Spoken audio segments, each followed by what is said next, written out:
Welcome back to This Restorative Justice Life. My name is David Ryan Barcega Castro Harris, all five names for all the ancestors. And today I'm here with Jose Dominguez of Power U to talk about how this way of being has impacted his personal and professional life. All of this and our recent episodes have been in support of the Down South Restorative Justice Conference, RJ the Remix. And if you want more information about that, check the links below through the Florida Restorative Justice Association's website. But Jose, so glad to have you here to talk about the work that you're doing within the realm of youth organizing. But before we get to all of that, share with us, who are you? Who am I? That is a loaded question. My name is Jose Alexander Dominguez Villavicencio. I am a 29-year-old son of immigrants raised by a single mom, Nicaraguan, right? Born and raised in Miami, Florida. Who are you? Who am I? I am a product of Miami-Dade County Public Schools, raised specifically in the East Little Havana neighborhood of Miami, Florida. Who are you? Who am I? I am a brown working class political worker who considers themselves to be a son of Sandino. And my Nicaraguans will know what that means. Who are you? Who am I? I am a human who is imperfect, very flawed, just trying to be a better person every single day. Who are you? Who am I? I am a political worker in the practice, not aiming for perfection, but working toward collective liberation as I seek to transform our society while transforming myself. And finally, for now, who are you? Who am I? I am a son of a wonderful, hardworking mom who struggled her whole life as a single mom here in Miami. I am the brother of a war veteran. I am the brother of a fantastic activist who, up until recently, was organizing agricultural workers in Washington State. I am the brother of a very talented artist who for a long time has tried to reach her full potential in the fashion industry. Yeah. Oh my goodness. Thank you so much, Jose, for sharing all those intersections of who you are. We're going to get to a lot of those. Um, I think it's important to ask, and you don't have to go into it if you don't want to. What does it mean to be a son of Sandino? For those of us who are not Nicaraguan. Right, dang, you're gonna make me give a whole history lesson. So I am a Nicaraguan descent. That is technically considered North America, but the little strip of land that connects what people think is like North America and South America, right? Bordered by both oceans, Atlantic and Pacific. Nicaragua is situated in the center of Central America. It's the largest country in Central America. And there's this funny thing, not so funny, called the Monroe Doctrine that President Monroe constructed that basically says Latin America is the U.S.'s backyard and we have the divine right to do whatever we want with it, right? And so Nicaragua has been a target of U.S. imperialism for well over 100 years. And Sandino was a general, Nicaraguan general, who took it upon himself to organize peasants and workers and fight back against what was a U.S. Marine occupation at the time. This was in the 1920s, and he did that. Well, he ended up actually being assassinated in the early 1930s by the leader of what was then the National Guard, which was a U.S. Kind of construction, a means to vacate Nicaragua, but still have a remaining military force on the ground that was Nicaraguan in name, right, but controlled by the U.S. Um, and so a deal was struck, and then Sandino was assassinated. But his legacy lived on, and there was for decades there was rule under Somoza, who was the head of the National Guard. Decades power transitioned over to his son and then the brother of the son. And yeah, for the majority of Nicaraguan people, they lived in terrible economic conditions, disease, all these things. Um, that were social, economic in nature, and people organized and said, "This is enough," you know. And so, my father was one of those folks that fought against the dictatorship in Nicaragua at the time, which culminated in the victory of the Nicaraguan Revolution in 1979. During the 80s, there was a period of counter-revolution financed by the United States that is also very much connected to the struggle for black liberation in the United States. A lot of people don't know that the crack epidemic was very much connected to the U.S.'s financing counter-revolution in Nicaragua. They allowed for the sale of these drugs to come up and kill two birds with one stone, allowed for drugs to fester and just completely uh, liquidate black liberation movements, groups like the Black Panthers, right? Tupac Shakur's very prolific figure. His mom was a very famous Black Panther who ended up becoming a crack addict. He talks about it in his music, right? And so all of that is very much connected to Nicaraguan struggles for liberation as well. And so me calling myself a son of Sandino is giving homage to one of my ancestors who fought for liberation. Yeah, Yeah. absolutely. Thank you for that history lesson. Um, for those of you that were wondering about what it means to be a son of Sandino, we're going to share that response on our Inner Circle page. So if you want to connect with that history and learn more about Jose's background with all that, check the links below. We often start our conversations not just with that "Who are you?" but it's good to check in to the full extent that you want to answer the question, how are you? How am I? Whew, I am in a very good place in my life right now. I am blessed to be working as a youth organizer at Power Youth Center for Social Change. Um, I feel very blessed, very grateful. At the same time, the work that we do is transformative work. It's human development. Um, which also requires giving a lot of ourselves, a lot of our emotions. It's a little bit taxing, requires a lot, right? This is not just a 9 to 5 job, right? This is trying to lay the groundwork to develop people that can, go on to do much more important work than I can do at this stage, right? Where we're at right now. And so in trying to develop those folks, it's just it's hard work, man. It's Yeah. very very hard, demanding work. But it is the best work that I can be doing right now, and I'm Yeah, grateful. absolutely. I'm thinking a lot about what it means to have longevity and sustainability in doing this work. And so, in that exhaustion, mental, physical, spiritual, emotional, that all of this work can bring, how do you sustain yourself? Whew. That is a great question. That's something that I've been thinking about for some time now. I actually had some conversations with my director around this. So I am someone that came into activism fairly recently, a few years ago. And so I was volunteering, not getting paid for anything, working my job, which was doing air conditioning work, air duct cleaning, and then working doing inventory in bars and restaurants. And all my free time I used to volunteer for different organizations that were doing work around social change, social justice.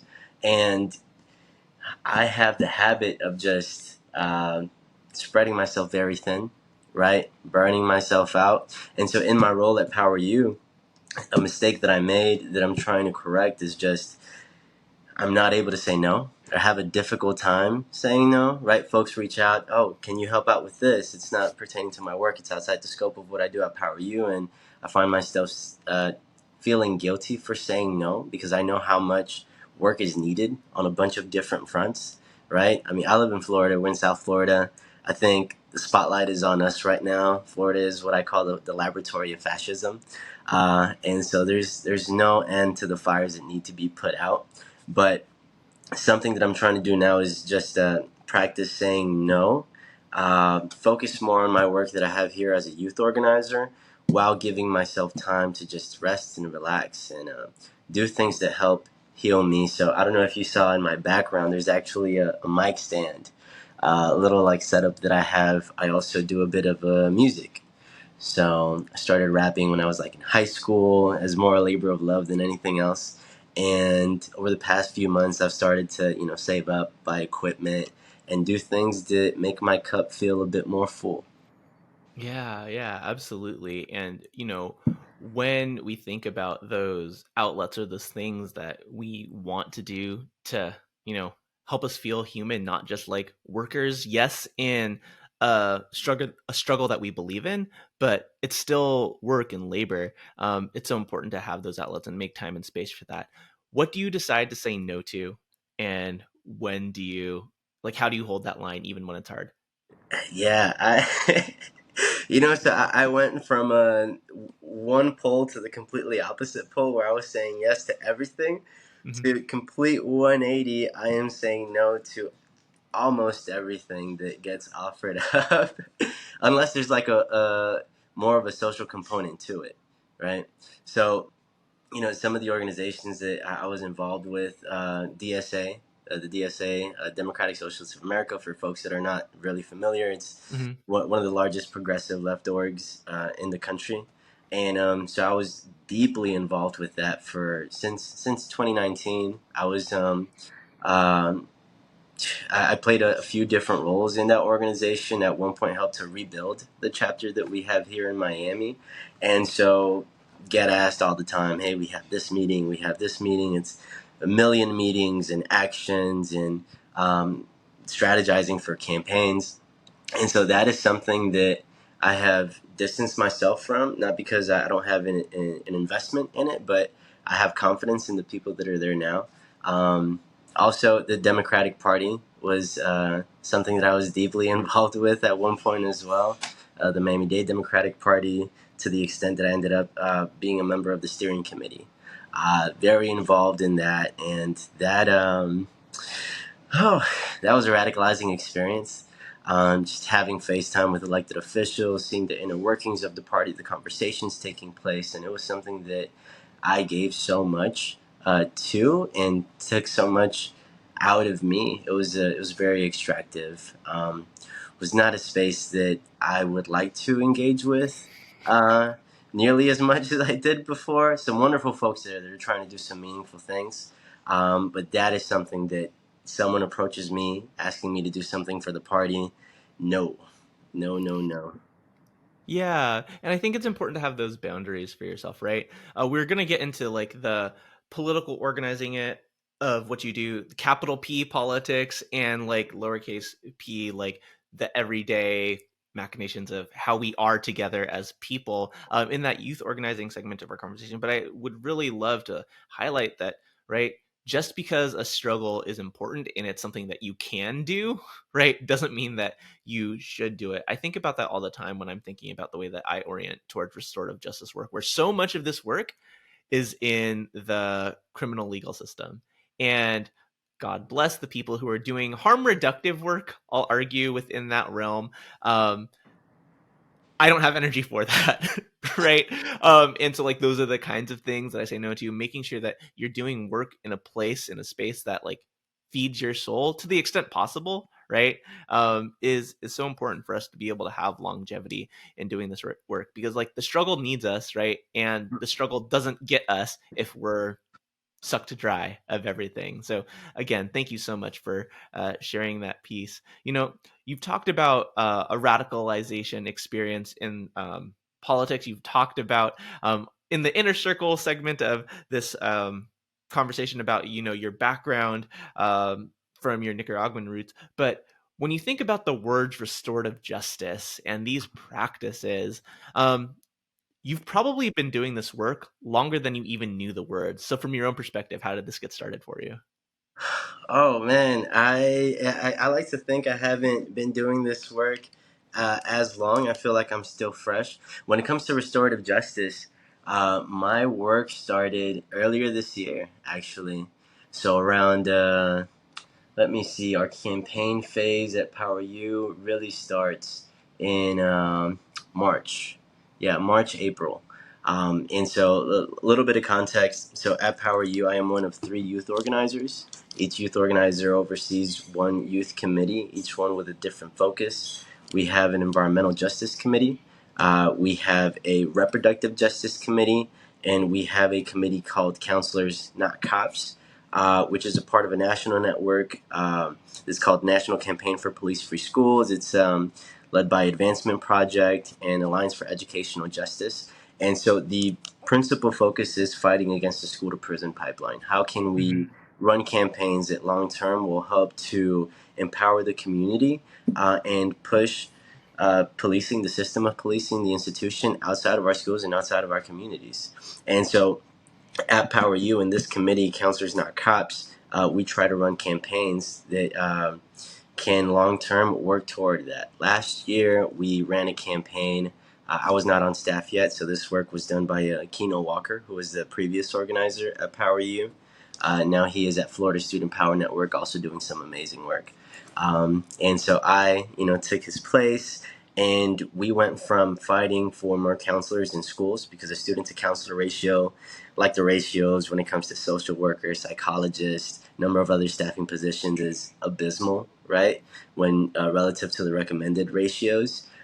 This year, we shifted away from fighting for more counselors, and we put our efforts on advocating for stronger implementation of restorative justice practices in schools. And so how this sort of went was uh, our students in our committee were learning about the school to prison pipeline. What is this thing? What does it mean? What are the components of it? And now, how can we cut this into bite sized pieces that we can actually create campaigns around? And so, there were a number of things that we were exploring as potential campaigns, like fighting for more social workers in schools, psychologists, um, as well as disarming police, right? So there's a law in our state legislature after Marjorie Stoneman Douglas happened that mandates that there needs to be at least one person, like armed personnel, at school sites um, as a way to keep students safe, right? Hmm. We know more police doesn't equal more safety for students, but that's a dominant narrative, right? And so, in fighting for restorative justice practices, we are trying to delegitimize that narrative while actually using that as a means to curb suspensions and expulsions and disrupt the school to prison pipeline. But so my work with restorative justice started not so long ago. I'm still in the practice of learning more and more about it every single day. Yeah, and I'm curious about that. But one of the things that's lingering for me is like why the departure from more counselors towards restorative justice specifically, right? Mhm. Yeah, I mean, I guess it doesn't have to be like either or. So why the departure? Yeah, yeah. I will preface this by saying it wasn't my decision. So Yeah, at Power U, we give our members all the decision making power when it comes to these hmm, things. And yeah. so it was the Can students. you define your members really quick? Oh, so the students. Yeah. The students, right? So Hmm. Power U, it's not just youth focused. We are intergenerational. We also do work with public school teachers, parents, community members. My bucket of work is with the youth, and so our committee members in the Counselors Not Cops committee, there we started off with 13 folks, and so it was up to them, right? These are the issues that we can tackle. These are the things that we can focus our efforts on to run campaigns around, and they were the ones that just when they learned about restorative justice, they were like, yeah, this is it, this is what we want to do. Gotcha. And so what I'm hearing in that is like in some ways it was like, oh, learning about a new thing, but two, also like a bandwidth issue, right? Like we can't channel all of our energy into both of these things, right? And restorative justice makes the most sense. The reason that I asked is when I think about, oh, and for those of you who aren't watching this on YouTube, Jose was nodding along. Make sure you go on YouTube and subscribe and watch all of our videos and share with a friend, obviously. But the reason that I asked that question about counselors, right, is because Hmm. as much as like counselors not cops is a catchy slogan, the execution of that is suspect depending on who the counselor is, right? And how the Yeah. counselor is acting as an agent of the state or not, right? Dina Simmons, the great educator around issues of socio-emotional learning, right, thinks about the ideas of when we talk about SEL without a racial justice lens, often it's just like white supremacy with a hug, right? And so when we think about the way that we're putting counselors into schools, hey, in general, on its face, that's great. But who is the counselor? What is the lens that they're coming with? And if it's not a restorative lens, we're probably like perpetuating harm in other ways. And so I'm really appreciative of that shift for you. And I want to go back a little bit though, because while your orientation towards restorative justice came along just in this last year, you've been doing work towards this for a long time, right? So with youth organizing, leftist, progressive spaces, I don't know how you would define it. Where did this journey start for you as like something that you chose to dedicate your lifetime? Yeah, so to answer your question, I had some really interesting experiences as a child. When it comes to like my conception, the way that I perceive police from a very early age, 6, 7 years old, is these people are not my friends, right? I grew up in the neighborhood of East Little Havana, which is right next to the historic Black community of Overtown, where we actually have the first Black high school in Miami-Dade. They called Overtown the Birmingham of the South, and they destroyed that community by creating this I-95, the interstate I-95 Mhm. over it, completely displaced folks. I grew up in Little Havana, which was known as a Cuban community. During the 80s, mass migrations of Central Americans, other Latino folks changed the demographics. So Little Havana it's the hood. It's a Latino hood, you know? So a lot of early memories with just police terrorizing young people in my neighborhood, right? Including myself. This one time, I was walking with my cousin. We were maybe in middle school, 8th grade, right? Mhm. Big black SUV pulls up, bunch of cops come out, tackle us, push us up against the van. Experiences like that we would see on almost a day to day basis. These people are not our friends. Um, but when it comes to restorative justice, I I wish it was something that I had been exposed to at a younger age in my family life, in my personal relationships. That was not something that was practiced or known about. And so growing up, I saw a lot of very unhealthy communication, a lot of harm committed that was never repaired. Relationships, familial, other social relationships that were just, there was no coming back from the things that had happened. And the way that I viewed things is, people come and go. Someone can be very important in your life. They hurt you. Best to cut them out, right? There's more people to go around, more friends to make. Miami's a big Mhm. place, a lot of folks here, right? And so that was my orientation up until just a few years ago, right? People are disposable. Someone hurts you, completely shut them out. And so the way that I grew up, I saw a lot of very unhealthy ways of dealing with conflict. And so, yeah, when I learned about restorative justice, I was like, wow, this is incredible. This is beautiful, especially feeling more of a connectedness to it because I am Nicaraguan. And as such, I have indigenous ancestors, right? Mhm. Sometimes on the forums where they're like, are you white? Are you black? Are you this and that? Mhm. Sometimes I put indigenous American, right? Native American, because my ancestors were native to this land. And so being able to connect restorative justice, knowing that where it comes from historically is from indigenous practices, I feel more of a connectedness to it. And also very sad because in our culture and Latino culture, the way that we deal with conflict is so far removed from what our ancestors used to practice. Right. For white supremacy, colonial, imperialist Mm, reasons, now neo-capitalist right. reasons, right? But as you're talking about like those learned behaviors of cutting people out of your life, right? Disposing of people, right? That's the same mentality as policing, right? Let's put people in adult timeout in jail. If you're thinking about an imperial colonial force, right? Let's disappear people so their voices are no longer heard, so they're not a problem for us as the ruling class, the colonial power in these spaces. And while that's not necessarily the case in the everyday dynamics of a family or personal relationships, those things really do have an impact. Like the things that we observe culturally really do have an Mhm. impact on the ways that we move through relationships, like canceling people, right? And Right. like that's not to say that there isn't a time and space to erect boundaries and set boundaries and um, not engage with people anymore for repeatedly trying to violate those boundaries. I'm not saying that like we should always come together and restore because sometimes that's just not possible. But I think as a culture, we default to forget them, move on, cut them out without giving opportunities to repair. And so, like, as you learned about restorative justice over the last year or so, like formally as a process, right, what has that looked like in your personal life and in your work? Oh, what does it look like in my personal life?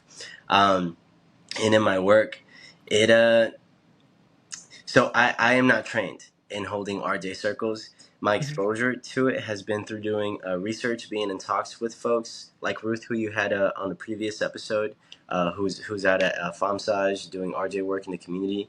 From just my conversations with people, learning on the internet. Also, I had the opportunity to be part of an RJ circle as an observer, as a supporter. Mhm. Um, and it was incredible, just like, having two parties that had both been affected by something that had happened.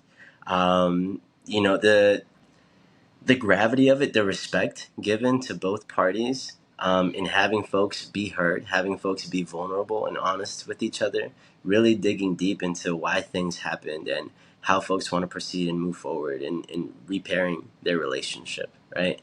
um, yeah, it is something that when I saw that coming out of that circle, I I wanted to just like go through my contacts list and contact every single person I felt I had committed harm to, and just apologizing.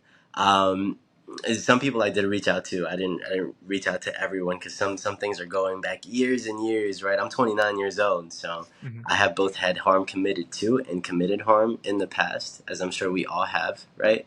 As humans, people that are deeply flawed and socialized by a system that is cruel and violent, right?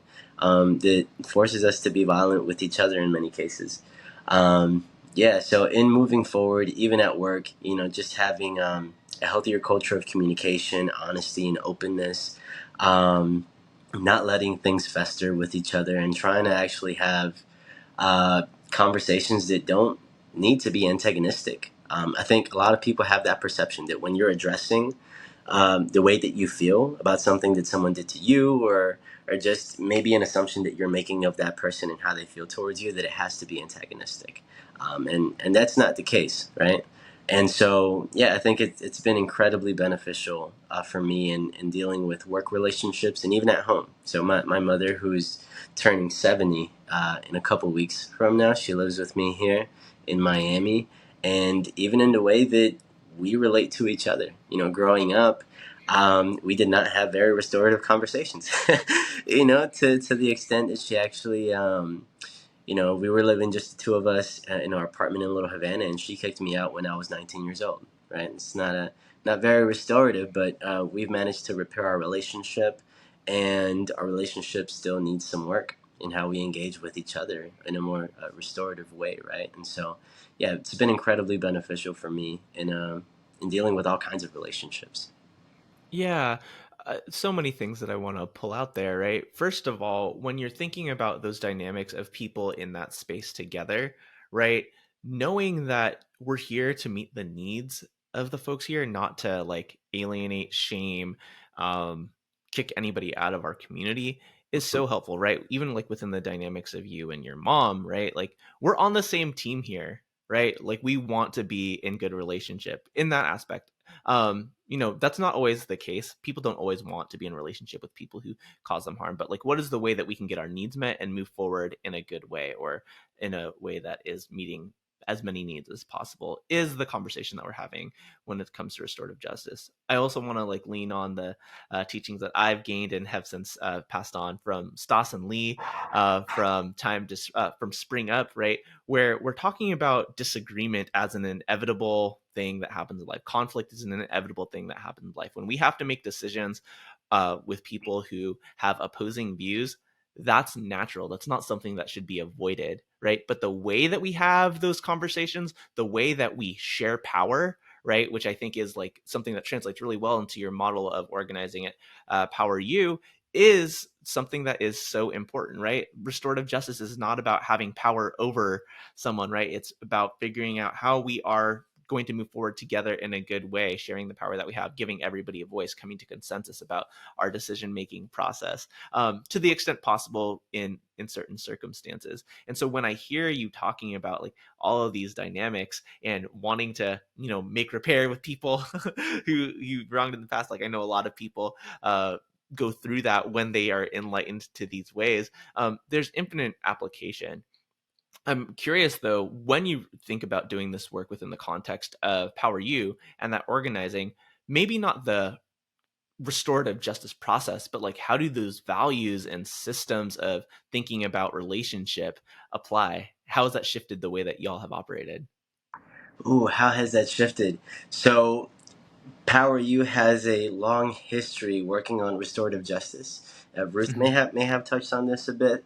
So, Power U fought for restorative justice in Miami-Dade County Public Schools for 10 years. mhm, So around 2005 to 2015, when the school district finally adopted restorative justice practices as a pilot program. And so I think uh, all these things like restorative justice have been kind of baked into the cake of like Power U and the work that we do. I think in the past couple of years or since I came on staff, I have seen a bit less of it, like actually holding circles, having the members hold circles themselves. I know it's a practice that was very much the norm a few years ago, but I think has been lost. But we do have other sorts of circles. We do make sure that folks are communicating and are heard. Social emotional learning is a big component of the work that we do, right? I think being in movement, a lot of what is required is people that are doing political work, learning how to navigate our emotions, being aware of mhm. how we're showing up into spaces.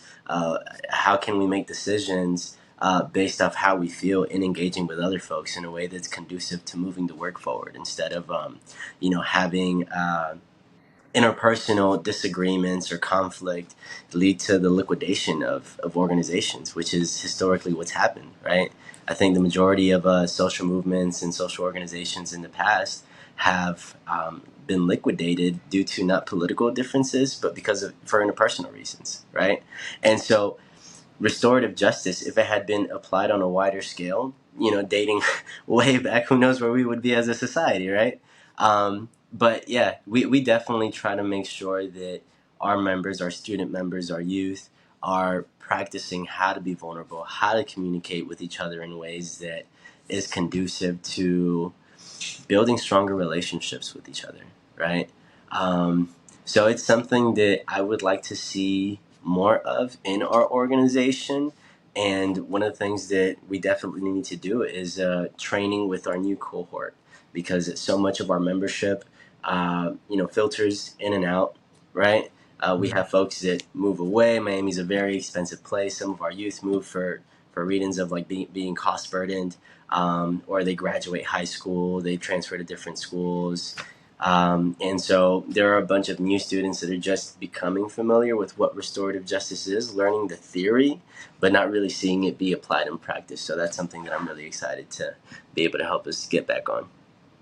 Yeah, I do want to give you all like you were talking about like we don't like necessarily run like circles all the time, and there are some types of circles, right? I think what's important to acknowledge is that just because you are not in a formal restorative process does not mean that restorative justice is not like a part of the ethos of how y'all move through the world, right? When you're talking about that awareness of a political operator or just a person in the world trying to do work, I think even in your role as an organizer, right, you are not a neutral party, right? You are actually invested in outcomes, but you're in service to a process of helping make a community informed decision. And that is, in some cases, like what a restorative process asks, right? When you're saying that, like, hey, we didn't stop the counselors, not cops program or efforts because like it was my decision, right? It was because of our membership learning about restorative justice and thinking that like this is a better use of our time and energy at this time, right? That is informed by those dynamics of power sharing, which like I know have been a part of the work of Power U for a long time. So just because like we're not like capital R, capital J, restorative process, sit down, or restorative conference or restorative conversation, sit down, doesn't mean that we're not doing the work. Doesn't mean that it's not a part of what we're how we're operating in relationship to each other on a day-to-day basis. Right, it's baked into the cake. For sure. You said that you've like worked in other political circles, right? How would that have benefited you in those spaces? Oh man, that would have been, it was very much needed, very Mhm. much needed. I think there are many people who hold progressive values, right, that have these ideals, but in practice it is difficult to execute when there is that lack of training, that lack of exposure, um, on things like restorative justice, on like what does that process look like, right? Very early on, when I was in Miami DSA, we had a conflict that happened that was not dealt with in the appropriate way. And, there's like questions of race and gender that play into it. And what ended up happening is a lot of the brown and black members that were very new to the organization, like myself, felt very strongly about the lack of process and what was the expelling of a brown trans member, who was Mhm. also another new member.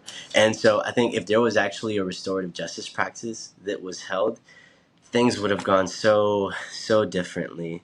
And I see similar conflict play out in a lot of different social justice organizations where there is conflict that comes out and is just handled in the most terrible ways that lead to have other implications, such as people that are not directly involved but making observations, and they don't want to be involved in a space like that, right? That Right. is not actually addressing conflict in healthy ways, that is not listening to people affected by the harm, right?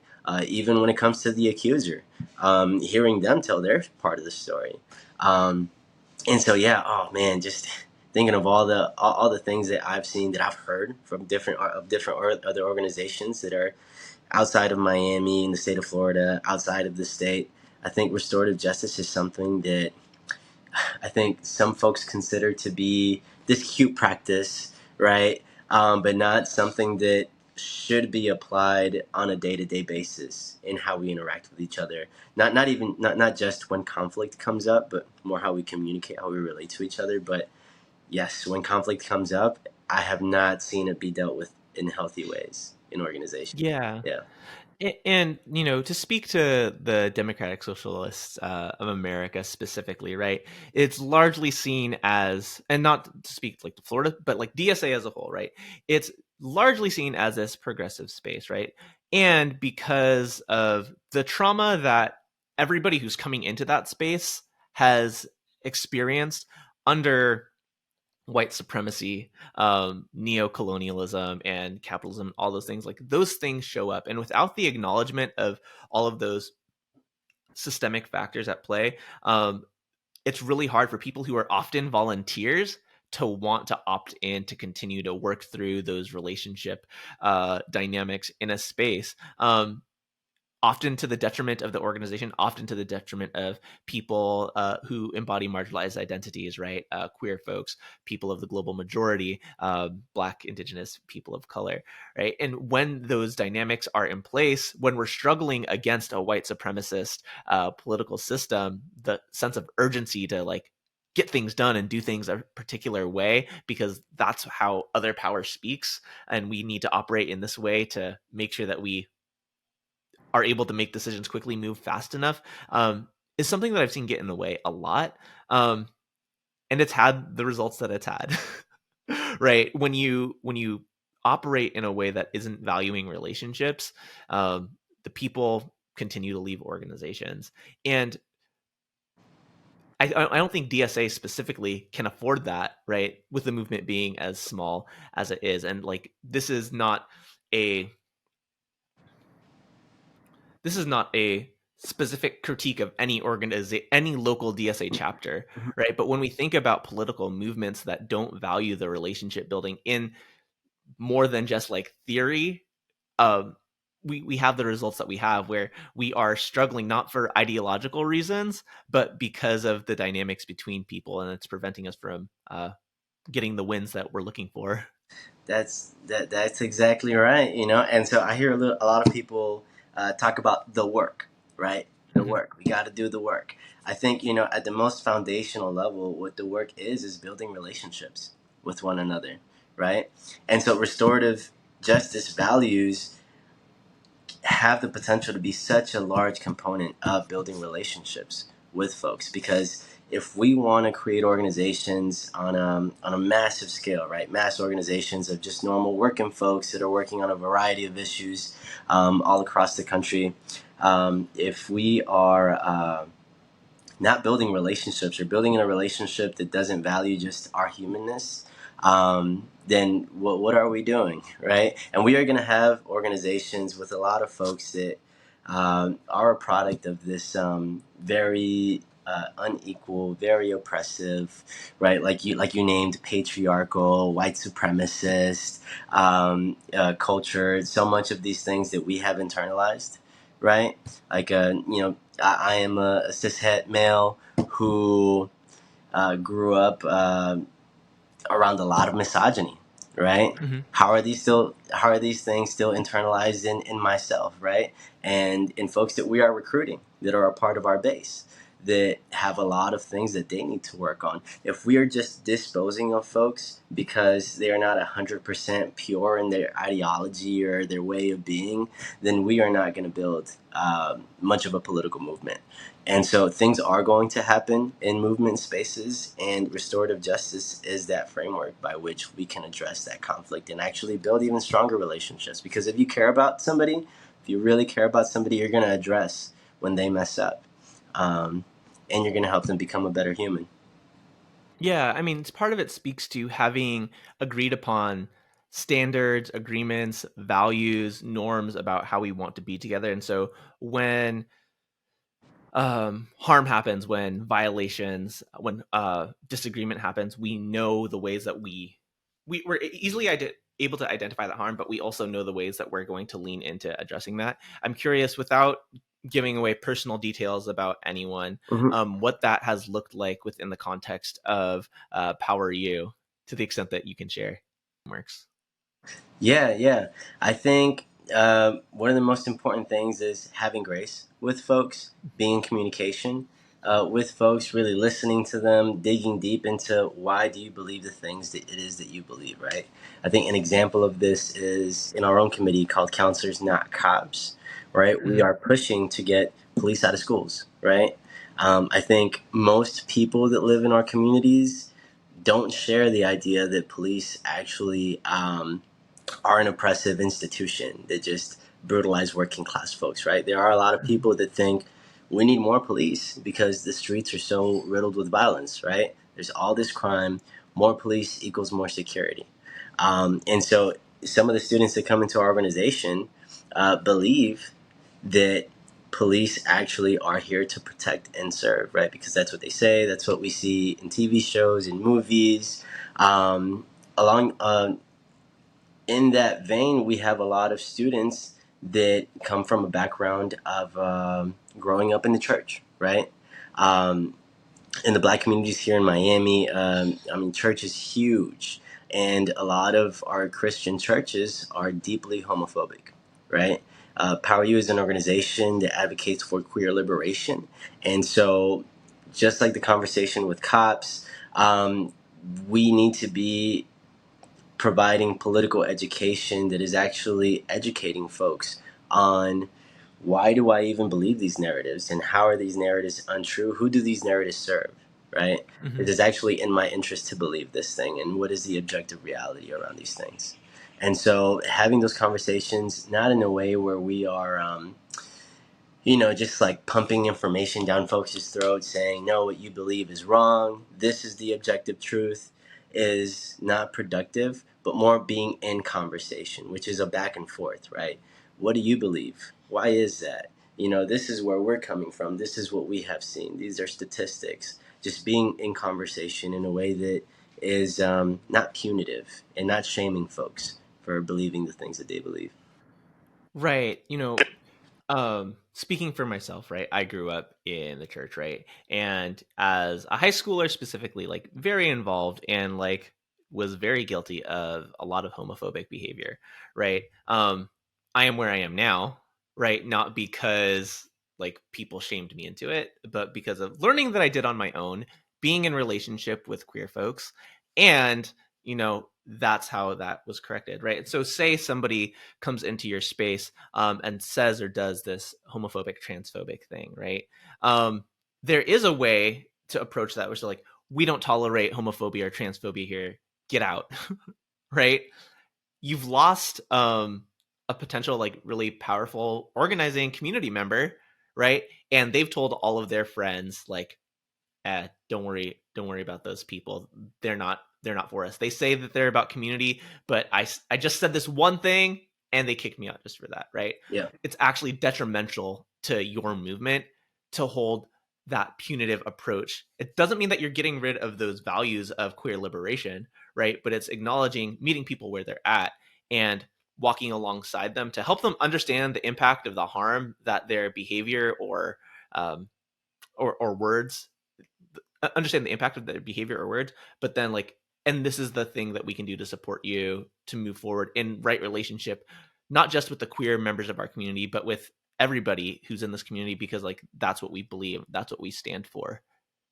That's right. That's absolutely right. And it actually came up for us somewhat recently. One of our most young members Mm-hmm. said some homophobic comments to one of our queer folks, and Mm-hmm. it provided an opportunity for the our queer member who was harmed to also step into his leadership and have a conversation with this other young member to talk about how he felt, why that's not okay, while also allowing them to speak on why they think what they think, and digging deeper. There's just so much content online, like YouTube, for example, right? This gentleman Andrew Tate, some of our young members have watched his videos. They're Mm-hmm. deeply homophobic videos, but when you have conversations with folks and it's not just something that someone's saying on a YouTube channel, when you're actually faced with the person, having them express to you how it is that you made them feel,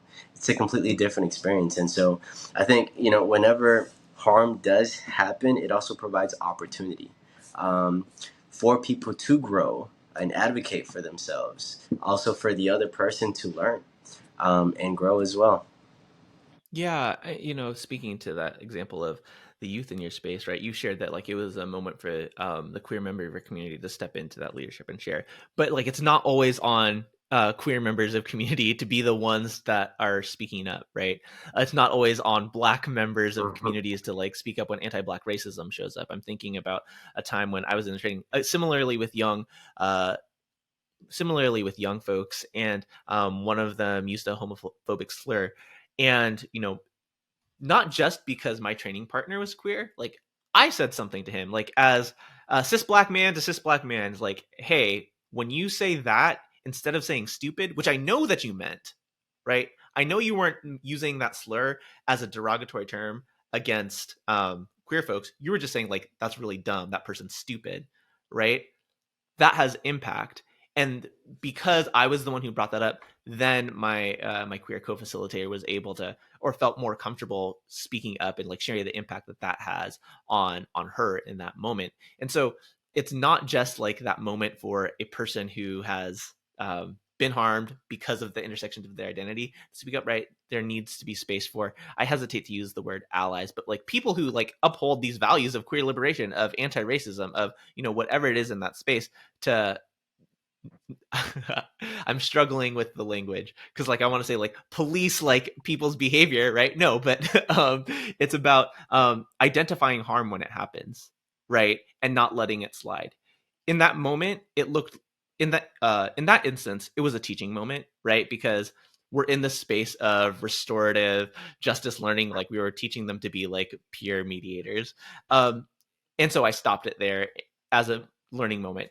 It doesn't always go that well if you stop things and address them in the moment. There are other ways to address that harm depending on the context of your relationship with that folks, whether it's follow-up conversations after or follow-up conversations in collaboration with people who they're in good relationship with. So there's a credible messenger for them to have that conversation. But yeah, like again, without naming that harm, right, we are perpetuating cycles of in this case, homophobia, transphobia, and that in itself like is not a restorative practice, right? Part of doing restorative justice work is being able to name harm, so we can like start addressing what the root causes are. Right. Fire. Well said. Thank you. So, you've shifted from that counselors not cops towards more about like restorative justice implementation in schools. That is a fraught topic, especially in the context that you're in, South Florida, Florida in general, the South in general. How's that work going? Whew, yeah, yeah. I mean that work definitely has progressed, and we did have some campaign wins this past year, and so again, our campaign was centered on restorative justice practices. First step was learning what does it actually look like in our school district, Miami-Dade County Public Schools, which is the third largest school district in the United States, right? Which, according to some folks, also has the largest school police department in the country. This is as a result of tragedy like Marjorie Stoneman Douglas, the makeup of the state legislature, their approach to dealing with state student safety, and pumping in more SROs, school resource officers, i.e., police, into Mhm. schools. And so, restorative justice practices are something that was adopted in 2015 by the school district. And started as a pilot program, is still a pilot program. What we found is that there is not a lot of investment in it, not a lot of accountability, not a lot of transparency. And so it was hard, damn near impossible, to get a good picture of what does this actually look like in the implementation countywide. Mhm. And so we reached out to several school board members. We contacted different departments of the school board. The department that is in charge of RJ practices is school operations. And, it felt like folks were giving us the runaround. Nobody wanted to talk to us. Some school board members did end up reaching out to us. We met up with a few of them, with three of them, and yeah, it just felt like the bureaucracy of it all was getting in the way, along with just folks not wanting to be accountable and talk to a bunch of young folks around something that they were taking very seriously. And so we had to lean on some of our partners at Advancement Project to put in a records request to actually get some of this information. In the campaign development process, we came up with a set of demands that we wanted to see happen. One of them was pushing for RJ coordinators that could operate on a county-wide level. And when it comes to this, Amanda, I have some feelings because, like you said earlier, sometimes the counselors act like the police too, right? And teachers. In different districts, what I've learned is that sometimes the folks that get hired as RJ coordinators have a background as an SRO, right? And Mhm. so who is actually being hired to these positions, that's a whole other question. But that was one of our demands, along with just getting a public report on RJ practices that is submitted on a yearly basis and available to the public so that we can know what's actually happening on the ground. Is this thing progressing or not? And this person from the Department of School Operations, I won't say their name, but in email exchanges with them, were so condescending around like what I believe to be restorative justice and what is restorative justice practices.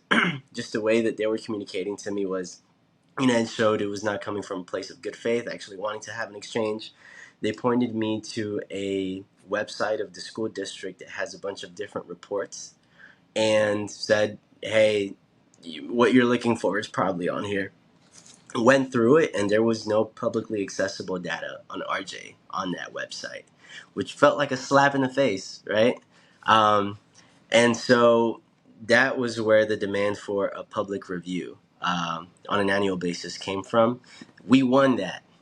We won that.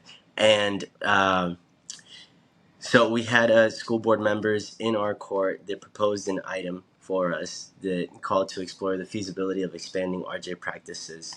But so we are waiting for that report in December. It's not clear, what the information is going to be on there will look like because, of course, when it comes to implementation, the implementation is only as good as the intention behind it, right? The investment in it.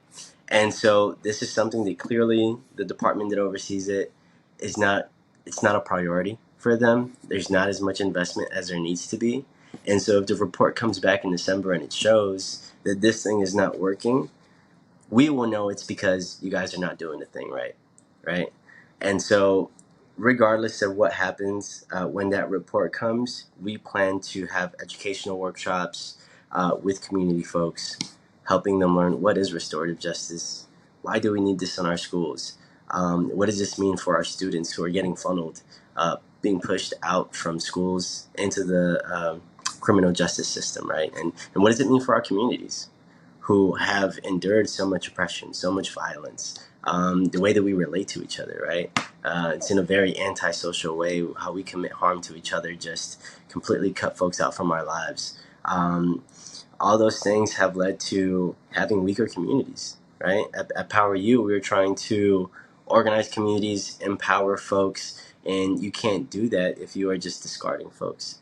And Hmm. so that is sort of where our campaign is at. There's more that I could share, but the work continues. And certainly in Miami, there's a lot of work that needs to be done still. Yeah, for sure. I'm gonna leave my soapbox on why restorative justice doesn't work in school for another time in space. And like, that's not to say that we shouldn't do that. We shouldn't make those efforts, but there are structural limitations to what that looks like specifically in public schools, which, tune in next week maybe. I don't know quite where that will be posted.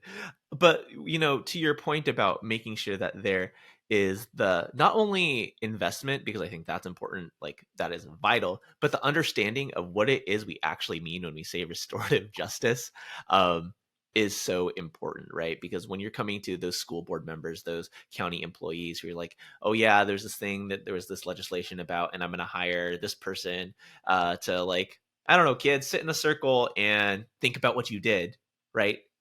People might think that's restorative justice, and like it looks super permissive to everyone on the outside. It's like, then you say it's like, oh, it's not effective, right? So making sure that people have like really clear expectations, and then like being equipped, like both as people, right, who are going in to do this incredibly tender, heart-centered work, and like with the technical skills and time bandwidth within their job responsibilities to make sure those kinds of processes happen and they're able to follow up is so important. Again, I felt myself getting on that soapbox, so I'll end it there. When you think about the future of this work, what is your hope? What is your dream?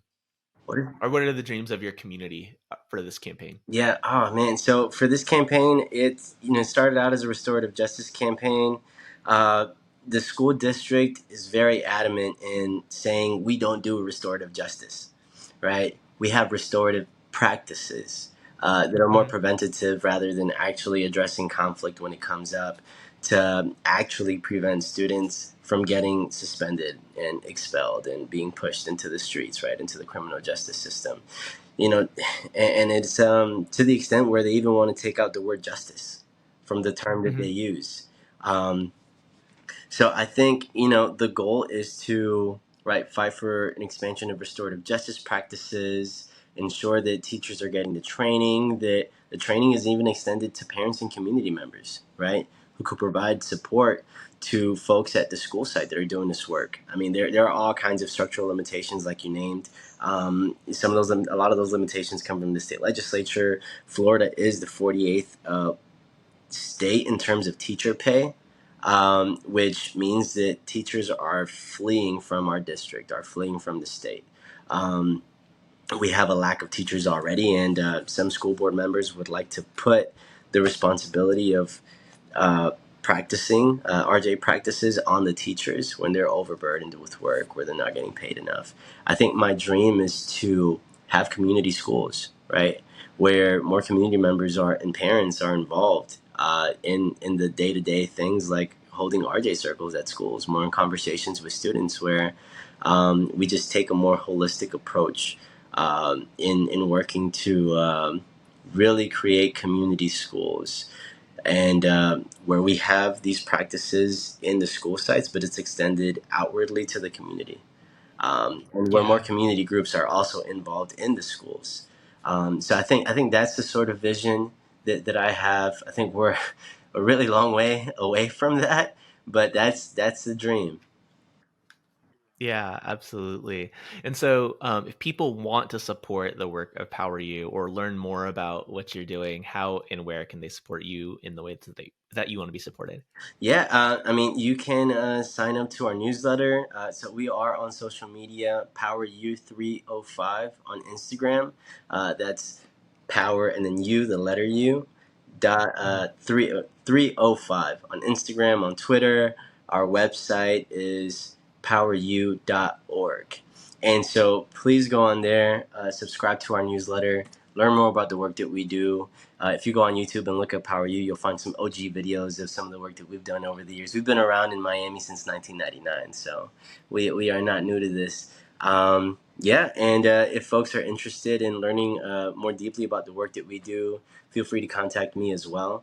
Um, I can help connect you with the other organizers that we have on staff that are doing different buckets of work. Like I said, we're also organizing public school teachers, so not just students. Trying to empower the local teachers union. We feel that the student movement and the teachers movement go hand in hand and are very important to be closely working alongside each other. So yeah, reach out to us, learn more about the work that we do. We want to be in community with everybody. Beautiful, beautiful. So all of those links will be down below. But before we go, there are questions that everybody answers when they come on this restorative justice life.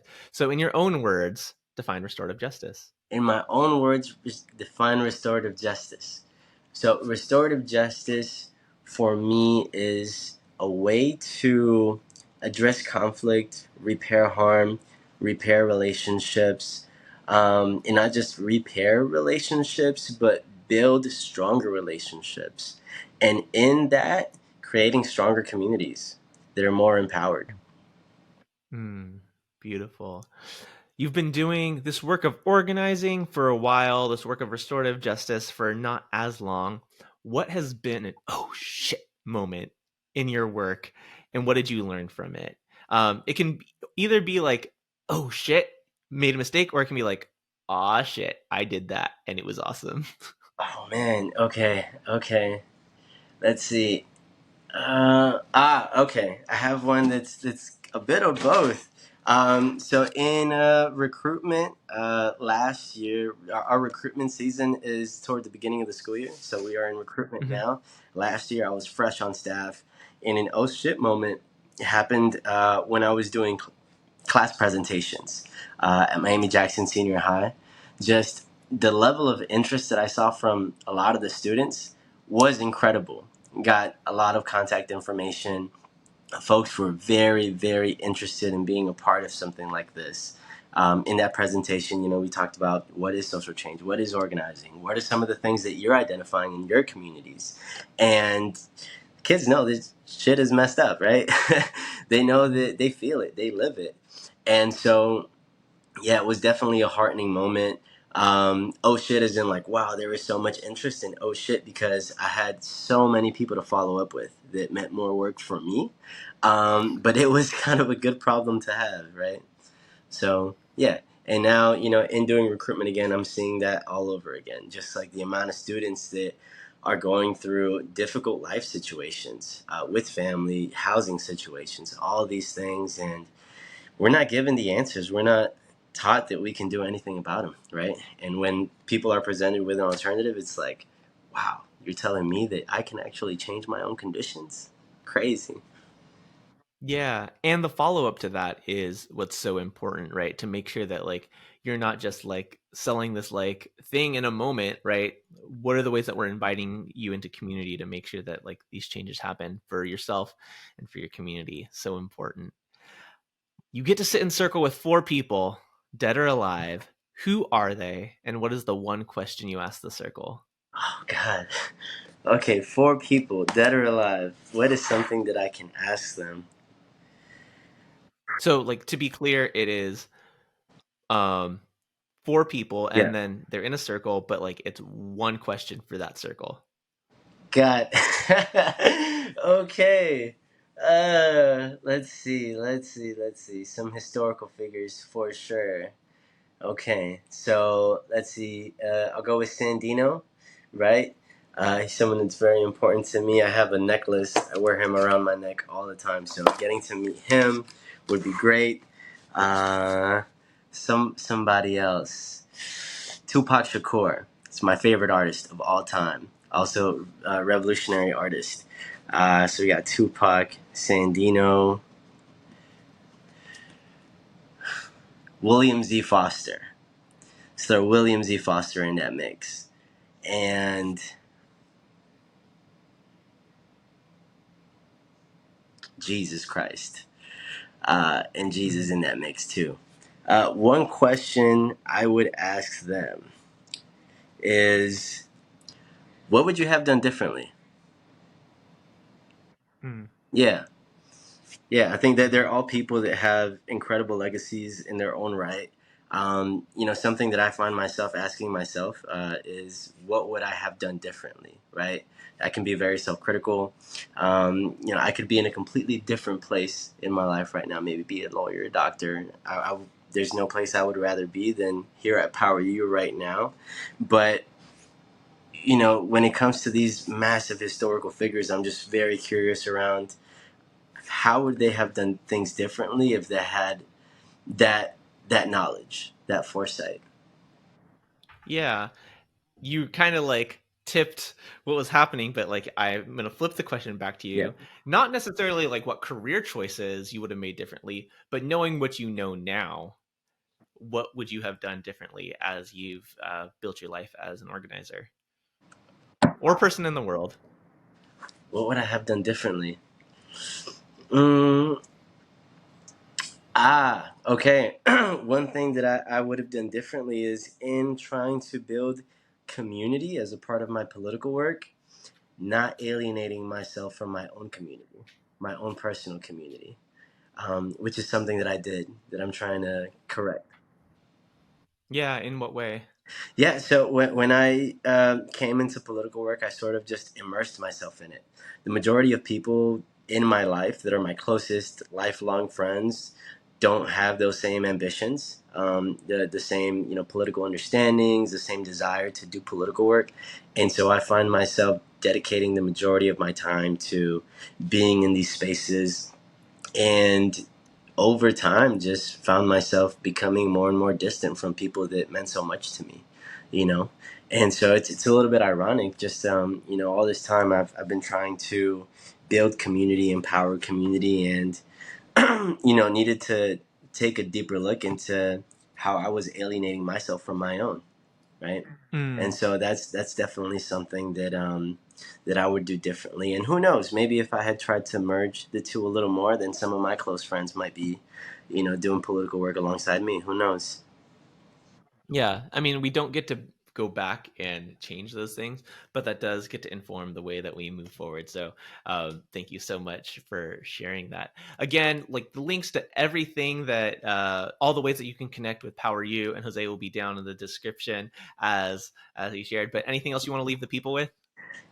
Anything else I want to leave the people with? A better world is possible, but it's up to us to make it.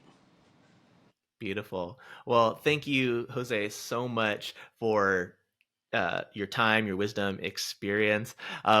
We might have one more conversation with somebody doing this restorative justice work in Florida. Stay tuned. But if not, and if you're interested in connecting with practitioners and restorative justice advocates doing this work in the South, in Florida specifically, check out the Down South Florida Restorative Justice Conference, RJ the Remix, put on by the Florida Restorative Justice Association. Again, links to learn more about that below. Thank you so much, Jose. For everyone else listening, we'll be back maybe with my rant about why restorative justice doesn't work in the schools next week. But if not, another conversation with someone living this restorative justice life. Until then, take care.